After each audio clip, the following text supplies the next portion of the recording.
जय गिरनारी, जय रणछोड़, सत्यनारायण भगवान की जय, नर्मदा मैया की जय। श्रीमद् भागवत एकादश स्कंद कथा सदगुरु परिवार भारतवर्ष की ओर से आयोजित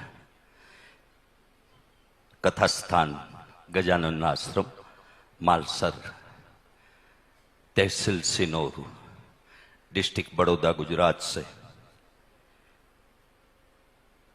पूज्य मां कनकेश्वरी देवी जी के श्रीमुख से कृष्ण चरित्र के गुणगान की गाथा का एकादश स्कंद का गुणगान हम श्रवण और स्मरण कर रहे हैं। विनती करूंगा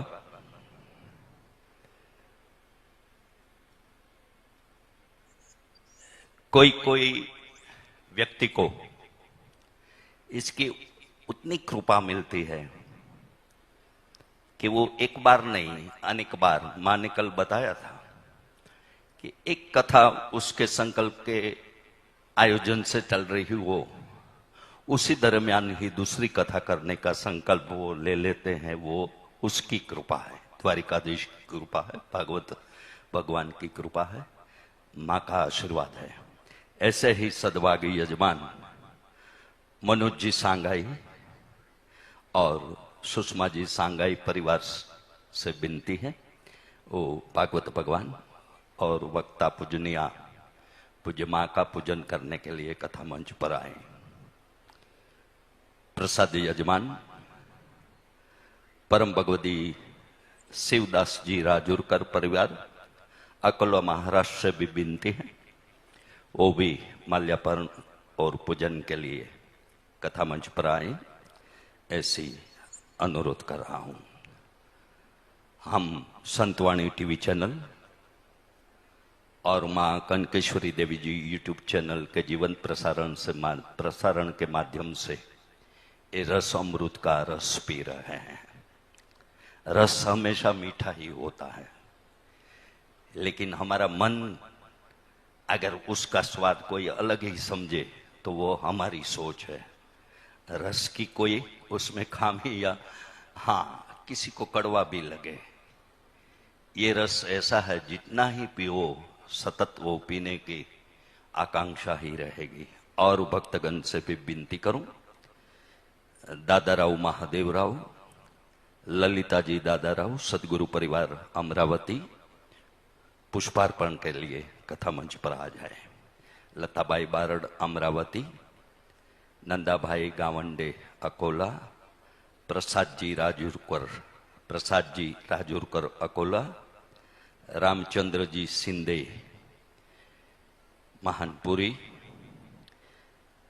रेखा जी सिंधे महानपुरी, नरबीराम जी कापड़ी, गुणवंत भाई शंकर भाई ठक्कर, चंद्रिकाबेन ठक्कर थरा, सुरेश भाई ठक्कर, अरशद भाई ठक्कर, बनीबेन ठक्कर, जयाबेन ठक्कर, नीमूबेन, खुखरा हनुमान के वो पवित्र धाम से आए, मोरबी से आए, मगन साहब, वालजी भाई, कांजी बापा और जयाबेन से भी विनती और अनुरोध है, वो भी कथा मंच पर आए और पुष्पार्पण अर्पण करें। हम जब जाएंगे, हम सबको पता है जिसका नाम है उसका नाश है, जो आया है उसे जाना है। उसमें हम 16 संस्कार से संस्कारित होते हैं। हमारा लास्ट संस्कार अग्नि संस्कार या अंतिम संस्कार होते हैं, तो कुछ लेके जाना पड़ेगा ना। वहां भी बैलेंस शीट रखी हुई है, तो क्या लेके जाएंगे वो थोड़ी बात में बताना चाहता हूं। क्योंकि तूने जो कमाया है दूसरा ही खाएगा, खाली हाथ आया है खाली हाथ जाएगा। लेकिन हमें खाली हाथ जाना नहीं है, वहीं बैलेंस शीट में हमारा कुछ बैलेंस रखना है। तो हम पुण्य की पूंजी लेके जाएं, सत्संग की संपत्ति लेके जाएं, भजन का भंडार लेके जाएं, सत्कर्म का सेविंग लेके जाइए, प्रेम का पाठ लेके जाइए या प्रसाद लेके जाइए, ऐसे धर्म गुरुओं को संतों का प्रसाद लेकर जाइए, प्रेम का नाम का रटन रटते रहे और वो नाम संकीर्तन की पूंजी भी लेकर जाए। और उससे ज्यादा ये सब पाने के लिए हमें क्या करना चाहिए? तो संत का शरण स्वीकार करना चाहिए।